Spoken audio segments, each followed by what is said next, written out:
दोस्तों नमस्कार। दोस्तों मैं आज बात करूंगा कितने तरह के बिजनेस मॉडल होते हैं, कितने टाइप के। जैसे कि एक होता है प्रोप्राइटरशिप, एक होता है पार्टनरशिप, एक होता है प्राइवेट लिमिटेड, एक होता है लिमिटेड। बहुत सारे लोग समझते होंगे इसको कि प्रोप्राइटरशिप हुआ क्या है कि उस बिजनेस में सिर्फ आप ही मालिक है, आपका कोई पार्टनर नहीं है, कोई हिस्सेदार नहीं है। और प्राइवेट पार्टनरशिप में हो गया कुछ पार्टनर हैं।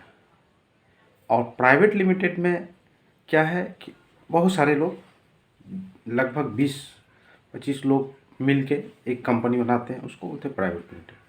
और लिमिटेड कंपनियां क्या होती है, उसके बहुत सारे पार्टनर होते हैं, बहुत सारे हिस्सेदार होते हैं, लाखों करोड़ों भी हो सकते हैं। तो हमको समझना है कि ये बिजनेस मॉडल धीरे धीरे दुनिया में डेवलप कैसे हुआ। प्रोप्राइटरशिप बिजनेस जब पहले, तो प्रोप्राइटरशिप ही ज़्यादातर हुआ करती थी, आज से बहुत साल पहले। तो प्रोप्राइटरशिप बिजनेस में होता क्या था कि मान लीजिए मेरा एक बिजनेस है, उसका मालिक हम हैं, और वो बिजनेस कल मेरे को अगर कुछ होता है तो वो बिजनेस ख़त्म हो जाता है और हमारा परिवार फिर प्रॉब्लम में फंस जाता है। तो धीरे धीरे लोगों को इस बात का एहसास हुआ कि इसका कुछ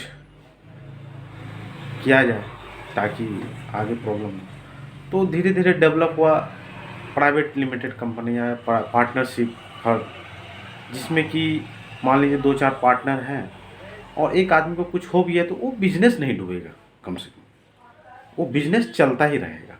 मान लीजिए कि 4 लोग मिलके हम लोग बिजनेस स्टार्ट किए, अब मेरे को कुछ हो गया तो उसमें क्या होगा कि चलो मेरे बच्चे हैं, मेरी वाइफ है, उनको अपने हिस्से का इनकम तो मिलेगा, और बाकी 3 लोग हैं वो बिज़नेस को देखते रहेंगे। लेकिन उसकी भी बहुत सारी खामियां बाद में सामने आई कि उसमें पार्टनर कम लोग होते थे, कुछ अपना मनमाना ढंग से उसको चला रहे हैं बिज़नेस को, कुछ गलत कर लिए। तो धीरे धीरे एक उसका थोड़ा सा बड़ा रूप आया प्राइवेट लिमिटेड कंपनियाँ। उससे वे 20-25 लोग, 40 लोग मिल के एक कंपनी बनाते हैं, तो वो प्राइवेट लिमिटेड कंपनियाँ। फिर आई, उसमें भी बहुत सारे खामियां हैं क्योंकि उसमें सीमित लोग होते थे, और उसी में से कुछ लोग जो डिसीजन ले रहे हैं वो अपना डिसीजन लेना है, गलत सही जो भी है। तो फिर क्या हुआ कि महसूस हुआ कि नहीं, उससे भी बड़ी कंपनी होनी चाहिए,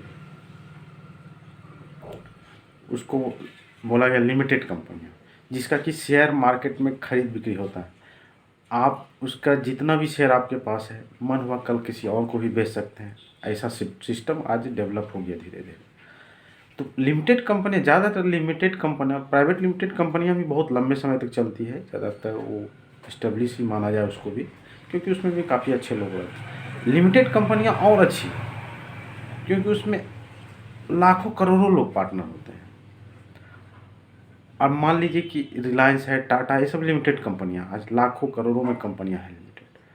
तो ये कंपनियाँ कभी डूबेगी नहीं। मान लीजिए रिलायंस धीरू भाई अंबानी ने शुरू किया, लेकिन वो तो नहीं रहे, लेकिन फिर भी ये बिजनेस आज चल रहा है।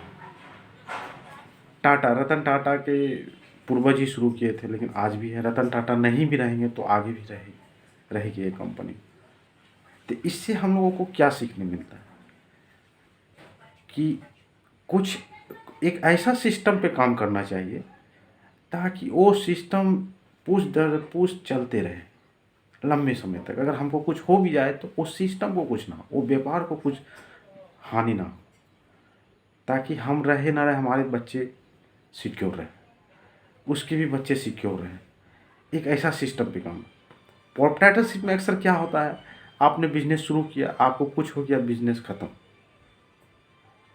अगर आपके बच्चे छोटे हैं या नहीं वो चला पाए, या तो उनको इस बिज़नेस में इंटरेस्ट नहीं है। लेकिन लिमिटेड कंपनियां में ऐसा नहीं होता, वो कंपनी 100 साल, 200 साल, 100 साल से चल रही है, चल रही है, चल रही है।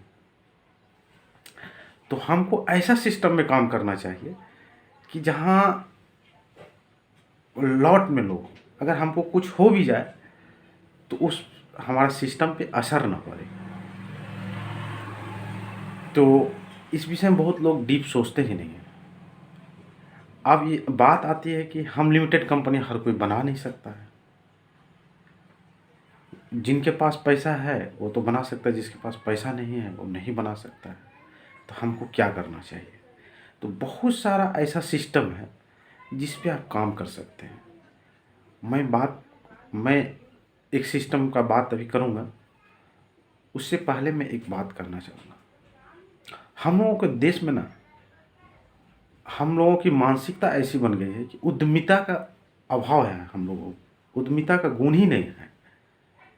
पता नहीं, हमको लगता है जैसे कि 800-900 साल हम लोग जो गुलाम रहे ना, हमारी मानसिकता भी गुलाम वाली हो गई। हम लोग नौकरी की तरफ भागते हैं, नौकरी को पूरा सिक्योर समझते हैं। लेकिन आज के ज़माने में नौकरी भी सिक्योर नहीं है दोस्तों। कुछ ऐसा सिस्टम पे काम करना चाहिए ताकि आपके आने वाली पुश्त भी सिक्योर रहे। आपका आपके रहने से भी या नहीं रहने से भी इनकम पे फ़र्क ना पड़े। मैं एक चीज़ और बोलना चाहूँगा दोस्तों, हमारी मानसिकता गुलामी वाली हो गई है। 1400 साल 800 साल जो गुलाम हम लोग रहे ना, हमारी मानसिकता गुलामी वाली हो गई है। हम लोग नौकरी की तरफ भागते हैं। आप लोग सोचते हैं सुंदर पिचौरी गूगल के सीईओ हैं। हम लोग सोचते हैं अरे बहुत अच्छा, बहुत अच्छा जॉब मिल गया, करोड़ों का पैकेज है। लेकिन सच बोला जाए तो मुझे पसंद नहीं है। सुंदर पिचौरी में दिमाग तो बहुत अच्छा है, दिमाग उनका बहुत इंटेलिजेंट है, लेकिन उद्यमिता का अभाव है। यही कमी हमारे हिंदुस्तानियों में है। वो नौकरी करने चले गए, दिमाग तो उनके पास काफ़ी है, और उस दिमाग का यूज कौन कर रहा है? गूगल। एक चीज़ और मैं दोस्तों बोलना चाहूँगा, आपको पता है अमेरिका वाले इंडिया को क्यों रखते हैं? इंडिया वाले को क्यों रखते हैं नौकरी में? क्योंकि जानते हैं इनमें उद्यमिता का अभाव है। ये सब दिन नौकरी ही करेंगे, गुलामी बनकर रहेंगे, इसीलिए। लेकिन इंटेलिजेंट अगर हैं आप और उद्यमिता भी है आप में, तो आप जाएंगे। हो सकता है कुछ पूंजी बनाने के लिए आप कुछ दिन बिजनेस करें, लेकिन जब पूंजी बन जाएंगे तो उस बिजनेस जहां आप जॉब कर रहे थे उसको आप नकल करके अपना सेटअप कर सकते। लेकिन अमेरिका वालों को ये पता है कि इंडिया वाले कभी ऐसा करेंगे। तो मैं दोस्तों कहना चाहूँगा कि उद्यमिता लाइए। आज हमारा देश चाइना से इसीलिए पीछे। चाइना में एक चीज़ है कि घर घर में उद्योग है। मैं आऊँगा अब दूसरी बात में दोस्तों। अब बात आई कि आप लिमिटेड कंपनियां या बिजनेस हर आदमी खड़ा नहीं कर सकता, तो उसके लिए आपको बैंक से लोन लेना पड़ेगा। तो बैंक तो हर किसी को लोन देता नहीं। आपके पास उतना प्रॉपर्टी होना चाहिए, तभी आपको बैंक लोन देगा, तभी आप लिमिटेड कंपनियां खड़ी कर सकते हैं। तो एक सिस्टम है जिस पे अगर हम लोग काम करें, 2-4 साल 5 साल अगर काम कर दें, तो वो लिमिटेड कंपनियों जैसा ही हम लोग को उससे फ़ायदा मिलता है। मैं उनको उसको समझाऊँगा कैसे। डायरेक्ट सेलिंग बिजनेस, ये तो मैं बोलता हूँ जिन्होंने इस बिज़नेस को बनाया, इस मॉडल को बनाया, उनका लाख लाख शुक्र है हम लोग जैसे कम पूंजी वाले लोगों के लिए। आप इसको थोड़ा सा समझिए आप दोस्तों। डायरेक्ट सेलिंग बिजनेस में सिस्टम एक कंपनी का है, प्रोडक्ट एक कंपनी का है, और आपको अपना नेटवर्क खड़ा करना है, बिल्डअप करना है, टीम। हाँ, एक दिन में नहीं होगा। यहाँ भी आपको उद्यमिता वाले गुण चाहिए। करते रहेंगे 1 साल 2 साल 3-4 साल 5 साल 6 साल के बाद, तब आपका नेटवर्क खड़ा होगा, आपका इनकम काफ़ी बड़ा होगा।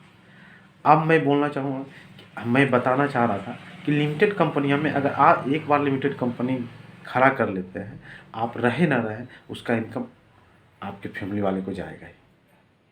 और उसे डायरेक्ट सेलिंग बिजनेस में भी होता है दोस्तों, इसमें भी नॉमिनी फैसिलिटी होता है। और क्या, मान लीजिए आप हैं, आपने बिजनेस बहुत बड़ा खड़ा कर लिया, किसी कारण से आप डिसेबल भी हो गए, तो भी आपको इनकम आएगा। कैसे? क्योंकि आपने इतने लोगों का टीम जो खड़ा कर चुका है। आप नहीं कर पाए, किसी तरह डिसेबल हो गए, आपके नीचे जो टीम है वो तो काम करेगी, उनको तो इनकम चाहिए, तो आपका बिजनेस सारा चलते रहेगा। बस नेटवर्क और टीम बनाने में ही जो वक्त लगता है, बस एक बार आपने उद्यमिता के साथ, मेहनत के साथ काम कर दिया 5 साल, मैं गारंटी देता हूँ आपको एक लिमिटेड कंपनी जैसा ही है, आपको फायदा होगा। आप नहीं रहेंगे, आपको फैमिली वाले को इनकम जाएगा, आपकी संतान उसको फिर आगे ले जा सकती है। ऐसा ये बिजनेस है दोस्तों। एक अच्छी कंपनियां ढूंढिए और उसमें जुड़ जाइए। अगर आपके पास सेटअप, आपके पास पूंजी नहीं है, आपके पास प्रॉपर्टी नहीं है, प्रॉपर्टी है भी तो अगर लोन लेकर लिमिटेड कंपनियां खड़ी भी करते हैं तो रिस्क होती है कम पूंजी वालों के लिए। तो दोस्तों वीडियो लंबा हो जा रहा है, मैं आगे फिर इस विषय में और डीप इसके बारे में एनालिसिस करूँगा, इस सब बिजनेस के मॉडल के बारे में। फिलहाल के लिए इतना ही। नमस्कार दोस्तों।